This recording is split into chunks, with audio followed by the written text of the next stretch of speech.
आगामी मनपा चुनाव पर अपना परचम लहराने के लिए राजनीतिक दल युद्ध स्तर पर राज्य भर में बैठकों का आयोजन कर रहे हैं। वहीं नागपुर में हुई बैठक में महायुति के घटक दल भाजपा शिवसेना के मंत्रियों के साथ चंद्रपुर जिले के नेता भी उपस्थित थे। तो आइए सुनते हैं इस बैठक के संबंध में तथा भाजपा की शिवसेना तथा राष्ट्रवादी कांग्रेस पार्टी के युति को लेकर विधायक किशोर जोरगेवार ने मीडिया प्रतिनिधियों से बातचीत करते हुए क्या कहा। चंद्रपुर महानगर पालिका के चुनाव को लेकर राजनीतिक गलियारे में हलचलें काफी तेज हो गई है और वहीं 30 दिसंबर को नामांकन दर्ज करने की अंतिम तिथि है तथा 15 जनवरी को मनपा का चुनाव होने जा रहा है। ऐसे में भाजपा के वरिष्ठ अधिकारियों की एक महत्वपूर्ण बैठक नागपुर में संपन्न हुई, जिसमें मिली जानकारी के मुताबिक भाजपा नेता विधायक सुधीर मुनगंटीवार, विधायक किशोर जोरगेवार के साथ राज्य के महसूल मंत्री चंद्रशेखर बावनकुले, शिवसेना नेता तथा मंत्री उदय सामंत के साथ अनेक भाजपा के वरिष्ठ पदाधिकारी भी उपस्थित थे। वहीं इस बैठक में भाजपा शिवसेना में गठबंधन को लेकर भी चर्चा हुई। बैठक में शामिल विधायक किशोर जोरगेवार ने इस बैठक के संबंध में चंद्रपुर पहुंचने पर मीडिया प्रतिनिधियों को जानकारी दी। तो आइए सुनते हैं उन्होंने क्या कहा। काल काही बैठक वादळी झाले असं म्हणता येणार नाही। काल निर्णय हा झाला की शिवसेनेसोबत युती करायची,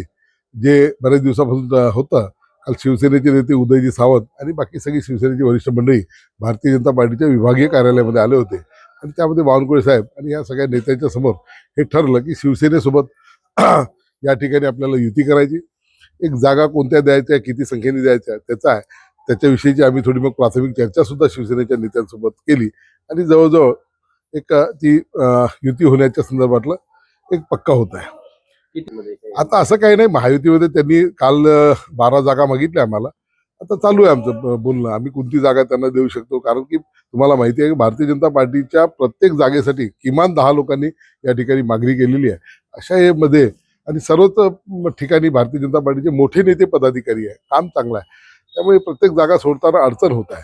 तेही त्यांनी ती भावना लक्षात घेतली आणि त्यांनी सुद्धा फार आग्रह न करता त्यांचे जे प्रमुख पदाधिकारी आहे त्यांना या ठिकाणी जागा मिळावी ही त्यांची भूमिका आहे। सामंजस्याने तो तोडगा निघेल व युती होईल। भाऊ, शिवसेनेसोबतच्या युतीबाबत काल समन्वय समिती देखील स्थापन झालेली आहे। भाजप आणि शिवसेना एकत्रित येणार हे आता जवळजवळ निश्चित आहे, मात्र राष्ट्रवादी बद्दल अजूनही कुठलीच स्पष्टता नाही। हे खरं आहे की राष्ट्रवादी काँग्रेस पार्टीने आम्हाला केवळ एक पत्र दिलं, त्या पत्राच्या आधारे त्यांना आम्ही सांगितलं की त्यांनी 15 जागांची मागणी केली।